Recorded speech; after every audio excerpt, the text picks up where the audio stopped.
అనన్య నాగళ్ళ గారు,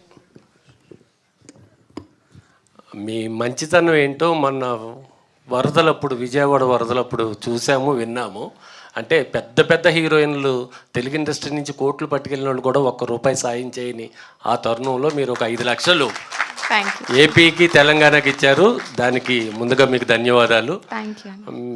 శ్రీకాకుళం ఈ సెర్లెక్ హోమ్లో మీ పాత్ర ఎలా ఉంటుంది? అసలు మిమ్మల్నే తీసుకోవడానికి కారణం ఏంటి మోహన్ గారు?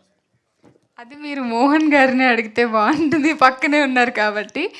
బట్ నేను ఒకటే చెప్పగలనండి, ఇప్పటి వరకు నేను చేసిన రోల్స్ అన్నిటికీ చాలా డిఫరెంట్ ఉంటుంది.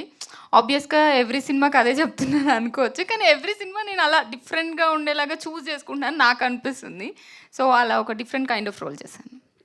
అనన్య గారు, హాయ్.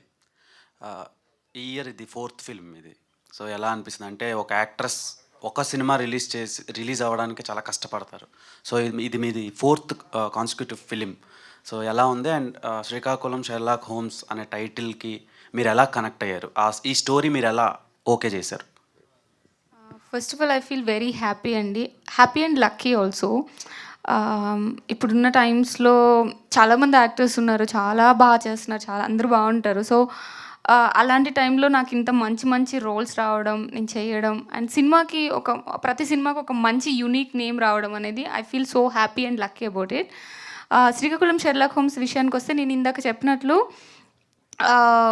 ఇప్పుడు ఫర్ ఎగ్జాంపుల్ ఏదన్నా వంట చేస్తుంటే ఎవ్రీ ఇంగ్రీడియంట్ ఎంత వేయాలో అంత వేస్తేనే ఒక వంటకం అంత బాగా వస్తుంది అని అంటారు కదా, మేబీ కర్రీ కానీ ఏదైనా బిర్యానీ అనుకోండి.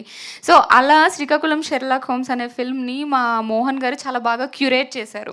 కామెడీ ఉంటుంది, థ్రిల్లింగ్ ఎలిమెంట్స్ ఉంటుంది, లవ్ ఉంటుంది, అది ఎంత ఉంటే బాగుంటుందో అంత పాల్లో వేశారు రైటింగ్లో.